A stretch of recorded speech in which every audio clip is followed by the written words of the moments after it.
My name is Brian Rice. I'm the president of the California Professional Firefighters. I represent over 30,000 professional firefighters here in the state of California. And with me today is our governor, Gavin Newsom. Also joining me is the International Association of Firefighters General President, Mr. Ed Kelly. Ed is an active duty Boston firefighter and is here to join us today specifically for this press conference. And then also our IAFF General Secretary Treasurer, Frank Lima, an active duty Los Angeles City fire captain. Thank you for being here. Professional firefighters have made a decision and we are a no on the recall. As I've been talking to our members across the state, the reasons that we're a no on a recall are factual. And we're going to stick to the facts of that. And the first time that I met Governor-elect, he was not even the governor, and I was a fresh president, was at the campfire up in Paradise.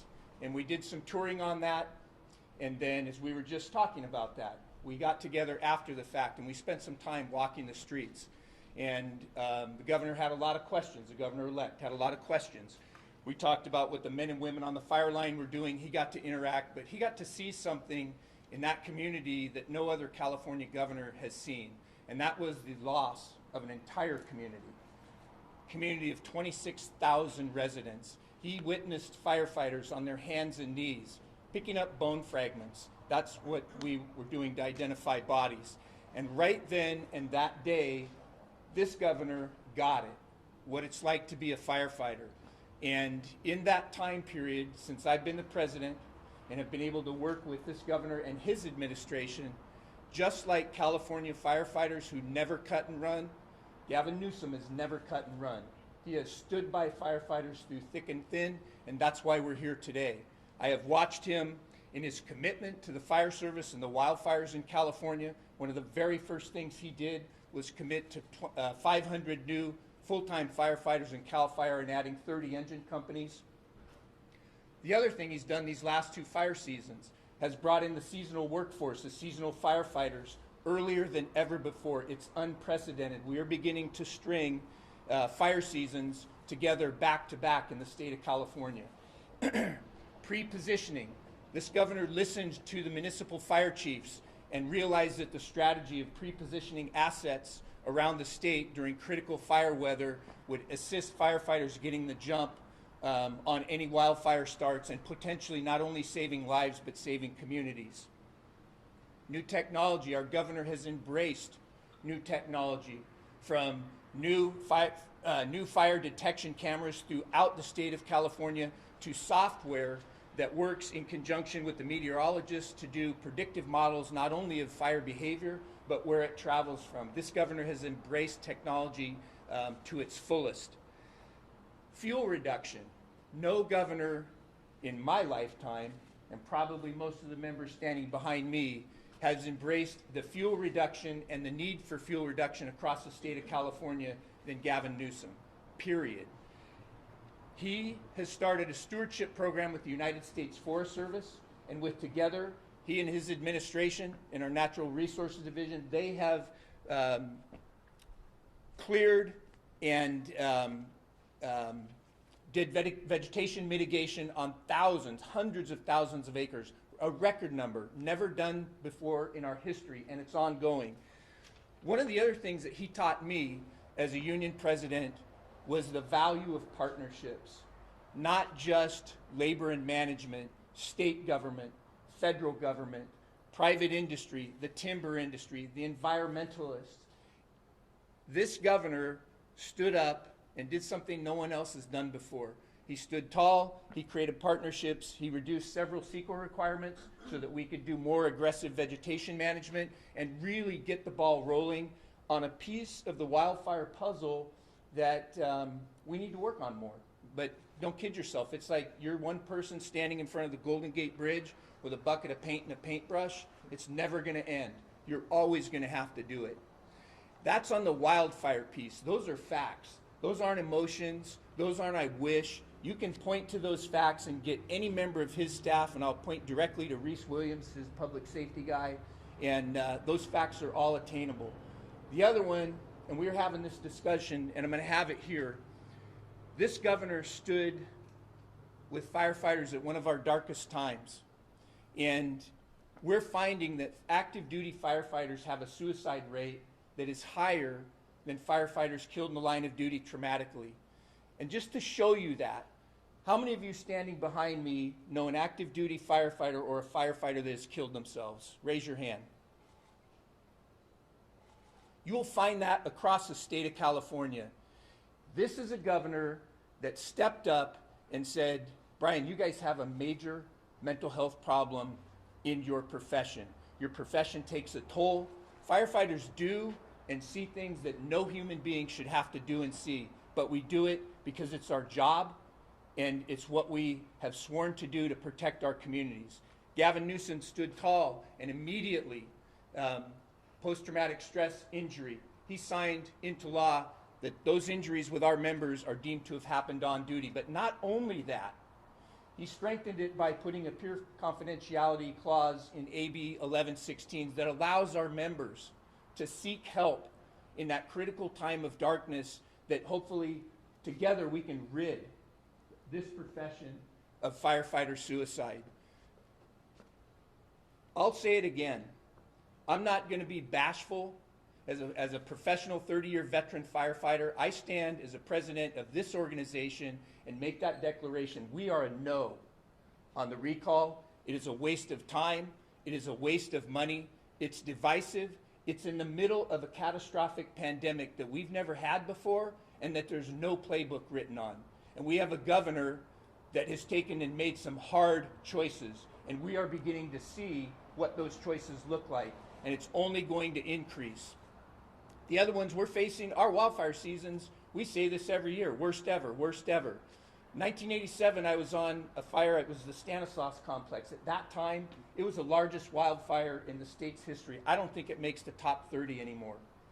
There's many things that contribute to that, from climate change to inadequate staffing, antiquated technology. This governor stepped up to the plate for firefighters on day one and answered the call on that. No other governor in the history of California has put wildfire response, suppression, and the safety of this state first and foremost like Gavin Newsom has.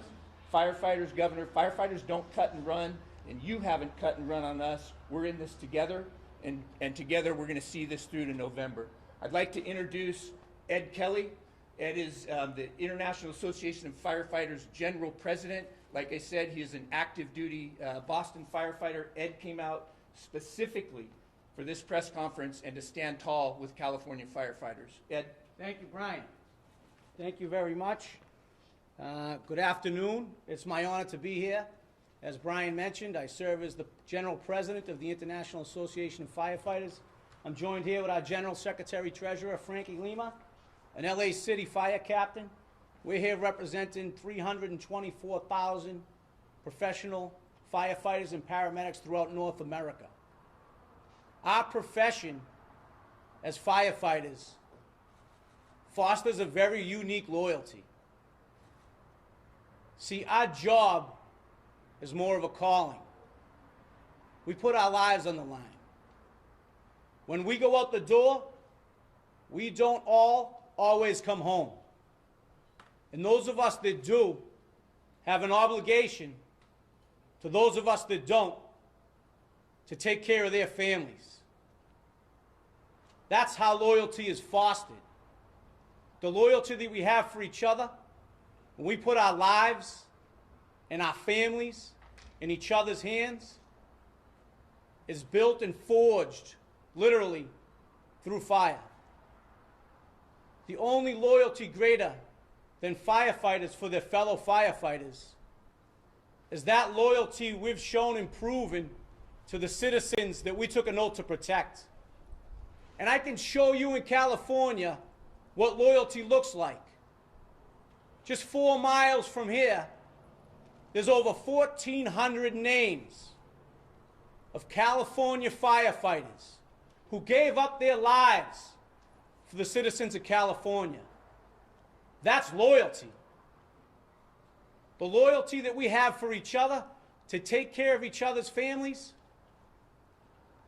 The only way firefighters can take care of each other, take care of our families, and protect the citizens we took an oath to protect is if we have great leaders like Governor Gavin Newsom who protect us and watch our backs.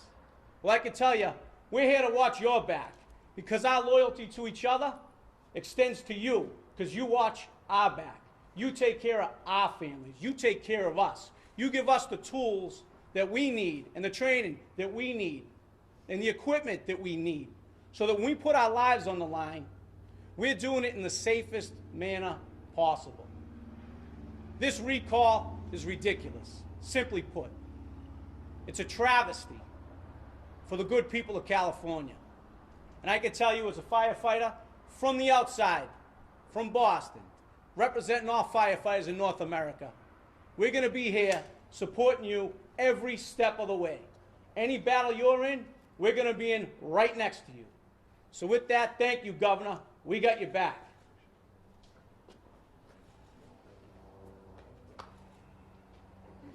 Brother Kelly, I just want to say thank you. Thank you for your time to come out and your commitment. So without any further ado, I think it's very important that we all understand loyalty, and we're cut from the same mold on that. We are loyal. Governor Gavin, we have your back, and I'm honored to introduce to you the governor of the great state of California, Gavin Newsom.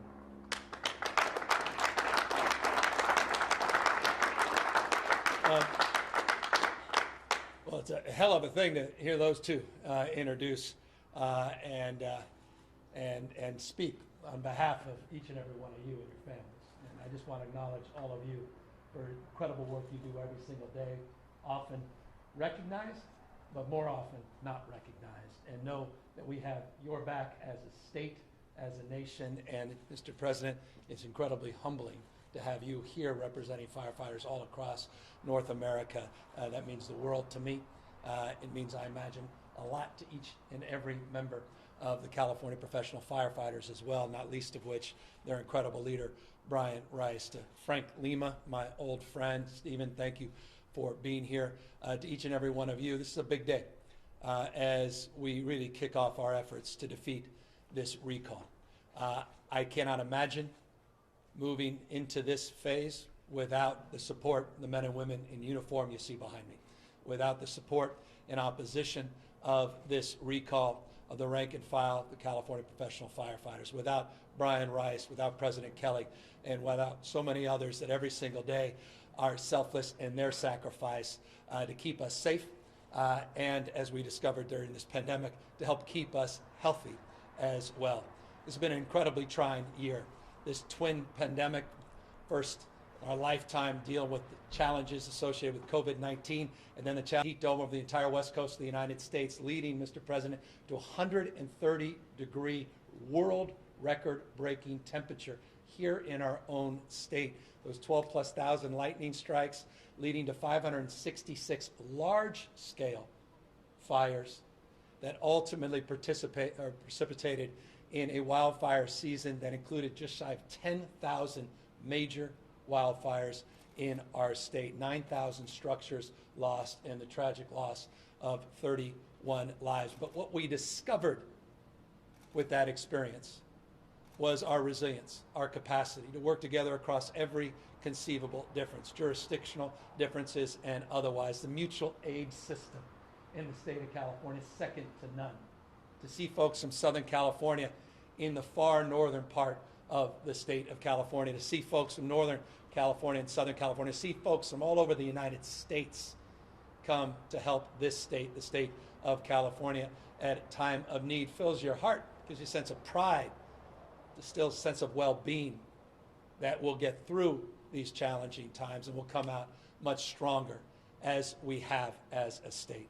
You know, I'm standing here today as governor of California, can lay claim to the status that we're doing more than ever to prepare and prevent and suppress wildfires than any other time in our state's history. And we are mindful that we need to do that because the hots are getting hotter, the dries are getting drier, the wets are getting wetter. Something is happening to the plumbing of the world, and that extreme weather, extreme challenges create conditions that are more extreme than any of the folks behind me can handle on their own without historic levels of support. So we are mindful that we need to step up our game. We're mindful we need to do more, as Brian said, to get into our forests and deal with forest management and vegetation management and work to do more to help harden homes and to deal with defensible spaces, to do more to build stronger partnerships, not just with local governments, local mutual aid, but also with our federal partners, notably the U.S. Forest Service.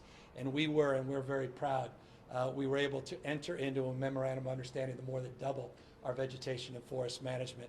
And now we have an administration where we're not sparring partners, we're working partners, and we're going to be able to fund and finance those operations as we do our part and did our part with an early action plan of $536 million, an early action plan that included an additional $81 million to get 1,399 new personnel to help supplement, as Brian said, our permanent workforce with a seasonal effort. More investment in technology, more investment in prevention, more investment in predictive modeling, more investment in the kind of equipment that the men and women behind me need in terms of the suppression technology that comes from C-130s, the new Black Hawk helicopters, and all of the other tools of technology that are necessary to meet this moment.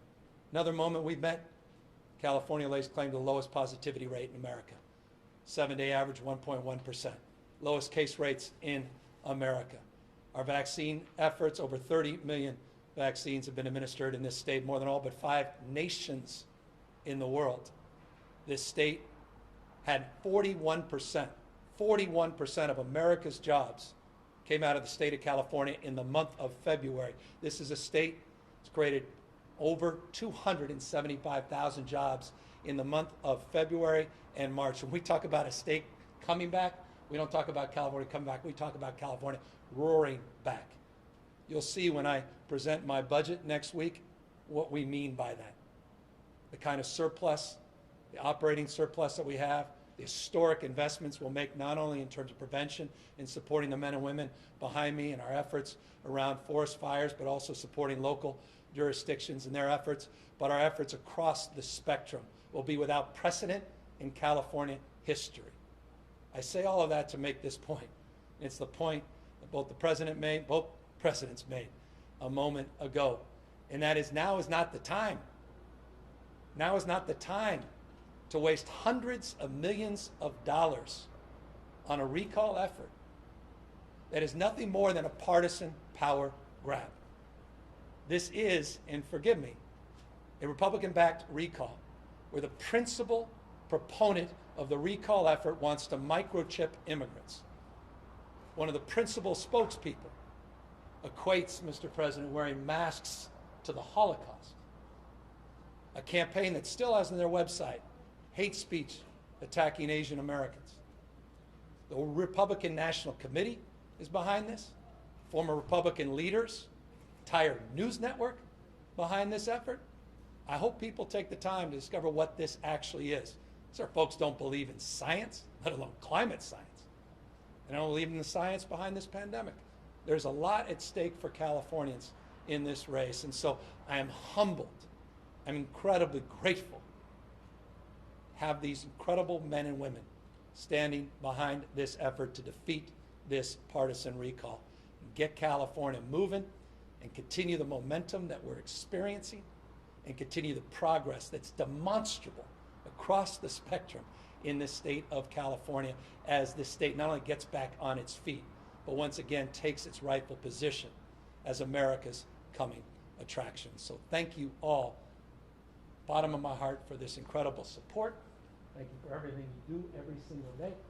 And we look forward to defeating this thing this year and getting back to the important work and continuing to be mindful of the work that needs to be done today and time this recall gets on the ballot and continue to have the backs of 40 million Californians. With that, we're happy to take any questions. Governor, one of your rivals, John Cox, who you ran against in 2018, had a press conference this morning where he set up this Beauty and the Beast scenario and repeatedly called you a pretty boy, and I'm quoting him up there, and alleging that you are beauty over brains, right? And that's sort of his whole campaign argument. So what's your response to that? Well, I'm very proud of the state's progress in this state proud of this economy's recovering. I'm proud of the fact that California is enjoying record reserves, not just historic surpluses. I'm very proud of the progress we're making in the private sector, the energy that's demonstrable in this state as this economy recovers from this pandemic-induced recession. The fact that California continues to lead across the spectrum, issue after issue, not least of which climate change and the issues around changing the way we produce and consume energy.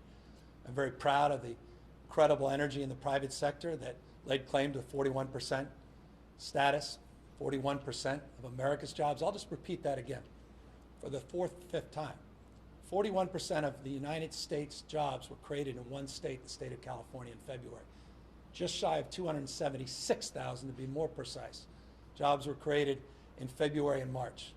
The best is yet to come. This state is recovering. The state is back on its feet. Our kids are increasingly back in-person instruction. We have the lowest positivity and case rates in America. We're extinguishing this, not just wildfires, but this disease. We're getting it behind us. And we have strategies and plans to deal with some of the most vexing issues that were pre-existing conditions before I got here just 26 or so months ago. Issues like housing and homelessness and other issues of where we're going to hit the ground running. You're going to hear a lot more about those issues next week in our May revise. Governor, with your budget, if the counties have had anxiety over the cost of this recall, do you anticipate reimbursing these counties for potential? Well, we have an obligation to do so, and for those fiscal conservatives that are supporting this, I wonder if it really is their highest priority to waste hundreds of millions of dollars on a recall when you have an election next year. Is this is this a higher priority than wildfire prevention? Is it a higher priority than the health and wellness of the men and women behind me? You got $100 million, wouldn't you have their backs? Because they have our backs every single day.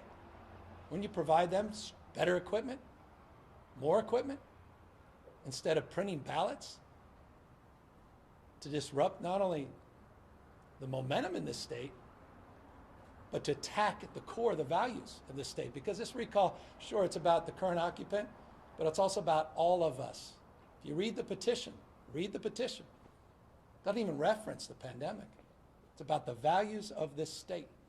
And that's what's really on the ballot with this recall. Governor, there's Democrats who say they once voted for you and now are going to vote against you. What's your message to them to get them back on your side? Yeah, working hard every single day to get this economy moving again, get our kids back in person instruction, build back with strategies that we offered just 24 months ago when we started, and obviously had to address some of the issues that have obviously impacted that progress related to this pandemic-induced recession, to get back the issues of homelessness and housing. Look, I understand why people would sign something, and the stress and fear, the anxiety we all faced in the last year. We all faced it. You did. I did. We all did.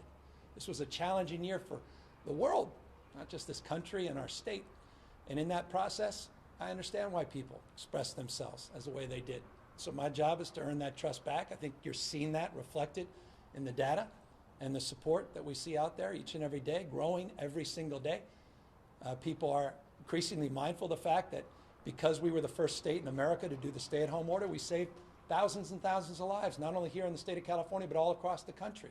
We led with data and science. We led with your health in mind. And that's being borne out, I think, by more objective observers every single day. And as I suggested, you're also seeing that in terms of our remarkable resiliency in this comeback story that is California. And it's demonstrable, and not only the stats I gave you in terms of employment, look at the IPOs this year. Look at the GDP growth in the state of California.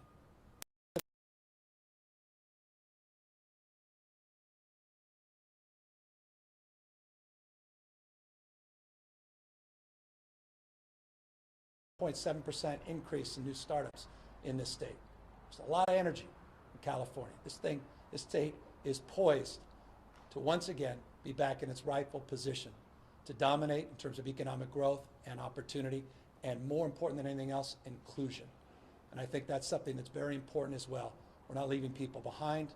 We have an inclusive agenda focused on equity, and focus on bringing people that have been disproportionately impacted by this pandemic, bringing them back fully into the workforce and making sure that their needs and their families' needs are met. Governor, there's an effort by some Democrats to ask some of the people who signed the recall petition to take their name off. Do you support that? Would you encourage those people? And as a follow-up to that, do you have a preference when this election is held? There's some flexibility. Would you like to get it over with? No, I'm going to let other people make that determination, and there are a lot of other people that will need to make that determination across the spectrum, from the Department of Finance, the legislature, Secretary of State to some degree, and obviously the Lieutenant Governor. All will be determinative in making that date known in public. As it relates to people that actually want to pull their signatures back, I certainly don't want to discourage that, but we're operating as if this is on the ballot. And as you know, I have been operating. I haven't taken this passively. We haven't taken it lightly. We've taken this very, very seriously for months, and I anticipate it will be on the ballot. And not having access to those files makes it incredibly challenging, almost absurdly so, to imagine that those signatures, even though there may be thousands and thousands of people that go, okay, maybe I shouldn't have associated myself with these folks, and I want to pull my name. That process is incredibly challenging. May I just follow up, Governor? Do you support that idea, though, that you should have access to those signatures and that information? Well, it's a pending bill, and as you know, my rule on pending bills, I want to be cautious about that. But bottom line is, we anticipate this being on the ballot. Governor, when it comes to wildfire season, some people are saying one of the pitfalls in this recall may be whether there's planned power outages that affect millions of people. What can you do now? What can you tell people about potential this summer, or how you're planning? Well, we've been very honest about it. Look, I think people forget. The week I got into office, we had the largest utility in the United States of America that declared bankruptcy. And within a year or so, they were back up on their feet, which I think is deserving of some reflection and consideration of how that process unfolded and what we did in that process to secure new expectations and requirements as it relates to wildfire safety and management of the forest and addressing the issues of undergrounding and wiring issues associated with the old aging infrastructure. We also had criteria that allows the state of California to claw back and have more oversight and more control in terms of the operations, particularly of PG&E, but also of the other IOUs, the three major IOUs in the state of California. As it relates to investments, as you know, requirement is $5 billion plus of investments without any return on that equity that goes into forest management and hardening and investments in wildfire mitigation. We have a PSPS protocol, 4 letters that we have been saying a lot in the last year. These public shutoffs, these public power shutoffs that were substantially mitigated last year based on more oversight and more criteria and more consideration as it relates to oversight of the Public Utilities Commission and the Board of Directors at PG&E. We are mindful there's a federal judge that may make an alternate determination and compel PG&E to advance more protocols on PSPS. And that's why you'll see reflected in my budget. You saw it in the January budget. You'll see it amplified again in the May revise. More investment to build partnerships with local communities to address some of those power outages that may be pre-planned and may be determined on the basis of the federal judge and the determination of an investor-owned utility. But the duration and scope of those are substantially reduced last year because of the efforts we advanced with the legislature and the legislation I was proud to sign. Governor, your administration on Friday initiated emergency regulatory action to reduce the prison population more through more early releases. Can you talk about why the emergency framework was the right way to go about that, and are you dedicating any more resources to post-release supervision? Well, we've been dedicating more resources in that space. As you know, also historic philanthropic support. It's interesting, I just was writing letters to a number of leaders in our state that put tens of millions of dollars to help support post-release from some of the early releases associated with this pandemic. What you're referring to is an independent decision by CDCR that was predicated on a decision and determination that was set forth by the voters under Proposition 57. It goes through a comprehensive public process. The regulations won't be codified until that public review goes into place. And there's no early release. It's very manipulated, the facts of that by some individuals, and respectfully by some of the coverage Those are provisions that are spelled out very prescriptively in what the voters approved in Prop 57. That said, I'm mindful across the spectrum on criminal justice reform and the need to do more as it relates to providing resources, not only to provide resources for post-release and reentry, but also under our parole and probation system to provide more supports for probation and more supports for our board of paroles. And so you'll see, because there's a backlog there, that we'll be advancing those efforts very shortly, as soon as next week, in that May revise, more details to follow. Governor, if there are those who sign this petition and support this recall will come out and vote when it happens, how will you convince your supporters, and frankly, those who are kind of apathetic to all of this, to also come out and vote in your favor? Well, I just remind them what's at stake. Remind them what this is all about. Remind them who put this on the ballot. Remind them, take a look at what this petition calls for. Just learn more about the people that are behind this. Why is the Republican National Committee behind this? Why is Newt Gingrich behind this? Why is the Huck Pack behind it? Why is an entire network dedicated so much time and energy and attention to this? Is it because they have the backs of Californians and the values we hold dear in this state? Because they support our cap and trade system? And they support our efforts to decarbonize our economy? Because they support the men and women in uniform through collective bargaining? Because they support middle-class families, working poor? Take a look at what their agenda is. Compare and contrast our agenda. Because those two agendas are on the ballot. And I think the overwhelming majority of Californians embrace the agenda that we set forth a few years ago, mindful as always that we have, as I said, these pre-existing challenges of affordability, housing and homelessness that must be addressed aggressively. And I can guarantee you, you will see that, not rhetorically, but more substantively than ever. And I've hardly been shy and sheepish on those issues in the past 2 years. Again, it's just been 2 years. But you'll see that agenda reinforced in crystal clear terms with a budget that will set forth an agenda with some clarity that will be assessed, I hope, and considered when making the determination as you advance. You keep emphasizing the cost of the election, but that's not really going to change whether or not you're recalled. If running an election is going to cost the same amount. So is that part of a push to try and get people to change their minds and take their names off? I mean, you didn't really directly address John's question. Are you putting any resources from your campaign behind a push to do that, even if you are operating with an assumption that it's going to make it? Maybe 100 million plus isn't what it used to be. It seems to be an extraordinary amount of money to waste on a recall and a sideshow. So I think that should be a factor of consideration in a recall. And forgive me for, and I appreciate it's been brought up by many of you and by others, not just me, as a waste, I think, of money, particularly when there's a regularly scheduled election next year. So cost, I just think there's higher, better uses of those resources. As it relates to the issue of people having the ability to take their names off the ballot, I'm focusing on defeating this recall, period, full stop. That's where my energy is. So that's the answer to the question, was the answer to John's question. It's about as direct as I could offer in terms of response. That's where our resources are going. That's where my mind is in terms of just our energy. That's why I'm just humbled to be here this very important day in this effort with these extraordinary endorsement opposition to this recall today that I hope is very resonant to people across the political spectrum all up and down the state. Governor, Caitlyn Jenner released a 3-minute video today calling herself a compassionate disruptor in this race. What's your thought about it? Isn't that a reality TV show? No, you'll have to send me the video. I haven't had a chance to look at it. Look, I'm focused on getting shots in people's arms. I'm focused on the issues of homelessness and housing, cleaning up this state. You're going to hear a lot more about that. I want to clean this state up. I want to prepare for this wildfire season. We've seen the early action we've taken in that space. We're going to be putting historic investments in that space.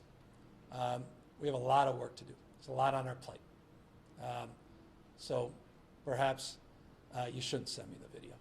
I'll take that 3 minutes and focus on the needs of President Kelly and his members, President Brian Rice and his members instead. What does But claiming Governor, to say on that? that, Sorry. your campaign has done a lot of fundraising appeals specifically focused on Caitlyn Jenner. You are using her entrance in the race to try to raise money. So can you respond a little bit more directly to what you think of her as a candidate, because your campaign seems to be focused on that? Well, I'm focused on getting shots into people's arms. I'm proud of the fact that California has administered over 30 million doses. It's more than all but 5 nations, as I noted a moment ago. We have a lot of work to do to continue to pursue our North Star, and that's equity. We'll be announcing a lot of specific strategies on new pop-up sites, mobile sites. We just had a GOTV strategy, get out the vaccine strategy, that was proven very successful. Phone banks, tens of thousands of people, door knocking, reaching out. We'll be announcing some incentives for people to get vaccines. We're moving away from the large mass vaccination sites to more strategic micro targeting. That's where our focus is. It's where this, I think, the people of the state of California want to see our energy go. I continue to be mindful of the need to do more to support small businessmen and women.